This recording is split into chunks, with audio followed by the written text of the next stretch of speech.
Hey, welcome back. Today I want to talk about the idea. I want to talk about the audacity of using a Blu-ray player to spin CDs. Now, I still spin a couple of CDs here and there. I still have quite a few CDs actually.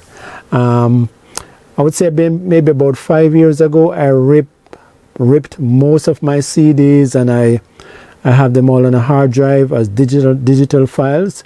But the ones that were most important to me, those discs that meant a lot to me, I kept those physical discs, and I have purchased a couple of CDs since then over time from specific artists that I really enjoy. Yeah, so I still occasionally spin a few discs here and there. And what I want to talk about today is the fact that you can use a CD player to spin your disc. Don't feel ashamed to use this, all right? This can become invaluable to spin this. Now, this is the Panasonic. What's the model number again? The Panasonic. I love Panasonic, guys. I would buy anything Panasonic. I think Panasonic make, not saying that they're the best in the world, but I love Panasonic for their reliability, right? I love them. I love Panasonic for that purpose. Just the reliability of their products. When something is made by Panasonic, I believe it's well made.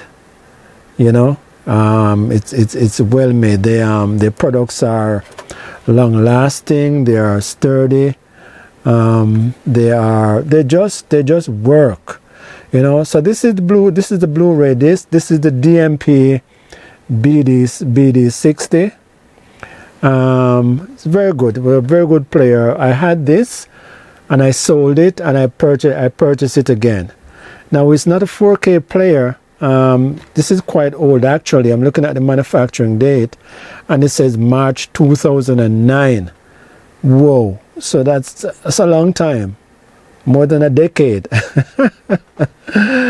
Yeah, so yeah, just a little bit more about it. It has Ethernet connection, so you can upgrade the firmware, you know, via the Ethernet or by the internet. Of course, it has the HDMI connections, and of course it has left and right audio out, and it has a digital out, right? I like the fact also that the power cable, you can detach the power cable.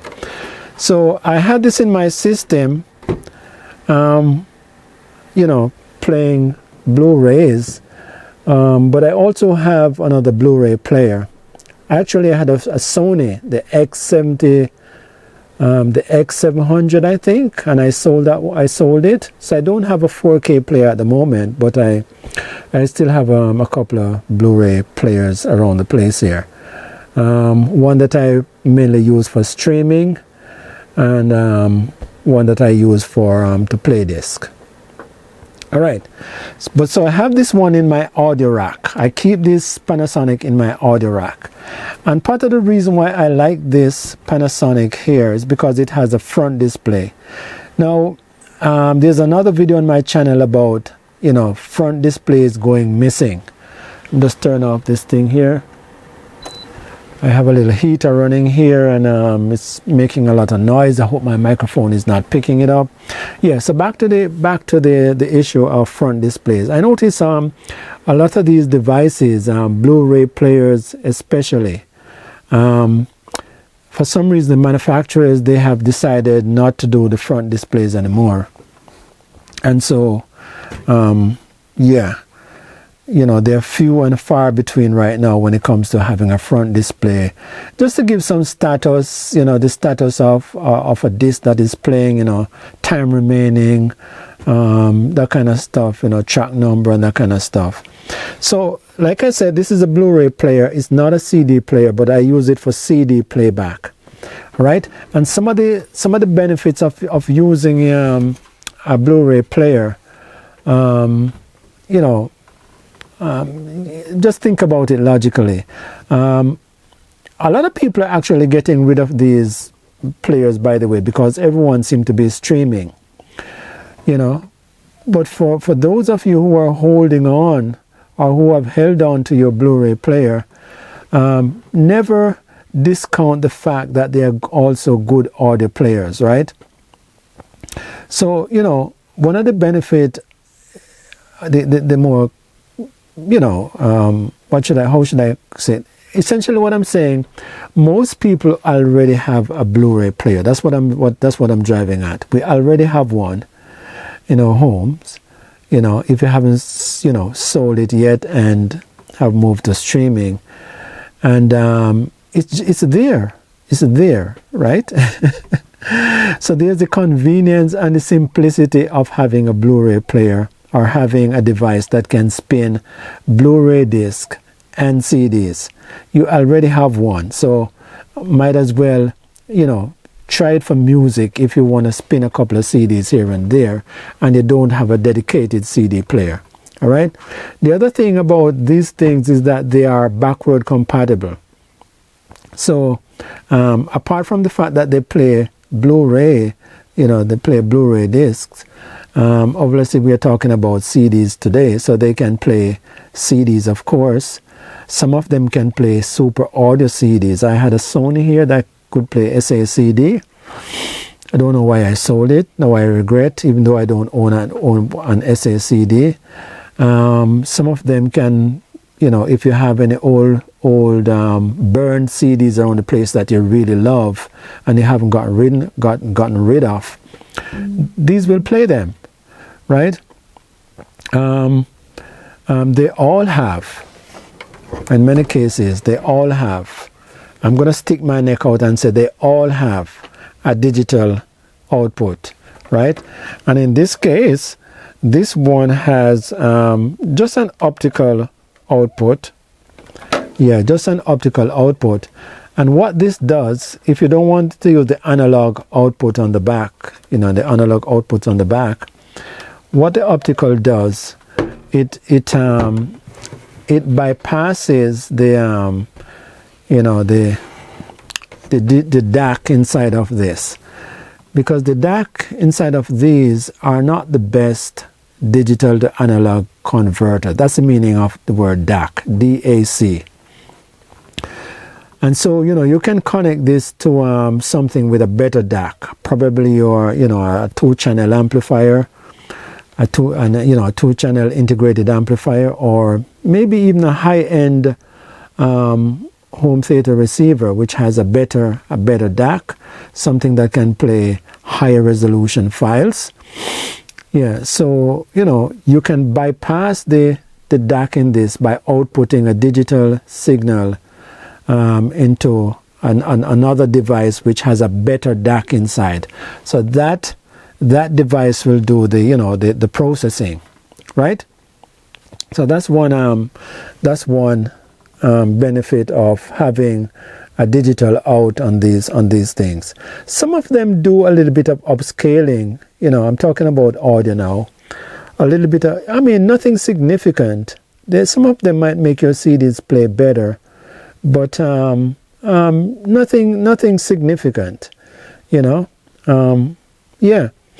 But you know, it's not all roses when it comes to using these things as CD players, right? And while I advocate for you to use one, if you have one, I mean, they obviously, you know, they have their drawbacks, right? Number one is that, you know, CD players inherently, I'm talking about CD players now, they have better circuitry inside because, you know, they're designed for audio playback, right? So they might have a better circuitry inside, maybe even a better DAC if you want to use the DAC inside of them. So, you know, so there is that. Because, you know, the fact of the matter is that, you know, a CD player is designed to play CDs, right? The problem with using some of these Blu-ray players too is that they can a bit, they can be a bit slower in terms of loading your CDs. You put a CD in and it takes a while before things get going. For example, when I put a CD in this, if I don't hit the play button, it doesn't start playing. I have to hit the play button for the CD to start playing. I have CD players. I have had CD players in the past. You put a disc inside. Once the tray closes, it start to play. This is not like that. And the other thing about using a Blu-ray player is that you can't program it. Like you can't program certain tracks or program it to play, the disc in an order that you would like them, to play, or the tracks in an order that you'd like to have them played. You can't do any programming with these, right? So generally speaking, a CD player is usually a better option. But to be honest, the people who have CD players these days seem to be holding on to them. And when you walk into a store, audio video store, the price of a CD player, I can't, it's, I don't know. I mean, $300, $400 for a CD player? No, not me. So I have resorted to using these devices.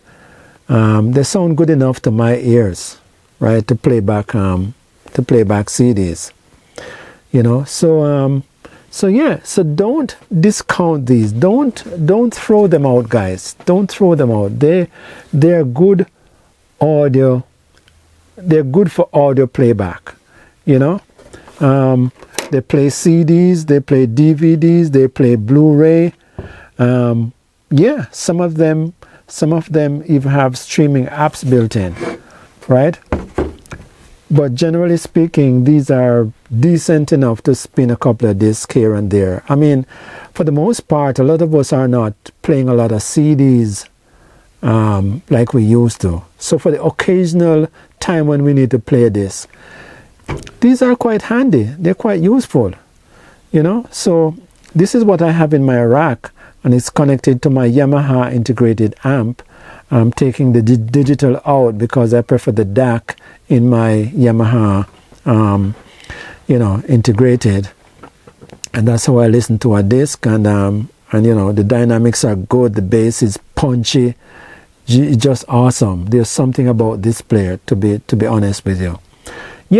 So that's what I want to share with you today, guys. That the CD player or the Blu-ray player, is still a good option to spin, the occasional disc here and there. And while they're not perfect in terms of the circuitry inside, the kind of display on the front, because, for example, this one here, it will show me the track that is playing. I think that's all it does. The track that is playing. With a standard CD player, you can look at, you can see, how many tracks are on the disc. You have that option, but these are just basic. But all I want, if you're buying one though, if you're buying one for CD playback, try to get one that has a display on the front. At least you can see, the track number that's playing. This one gives me the track number of what is going on, of what is playing. All right. So all right. So if you like this my little ramble here regarding using a Blu-ray player for CD playback, give me a thumbs up, give me a like, give me a subscribe, a subscription here and there. And thank you for watching, guys, and tune in again for the next video. All right, take care of yourself now.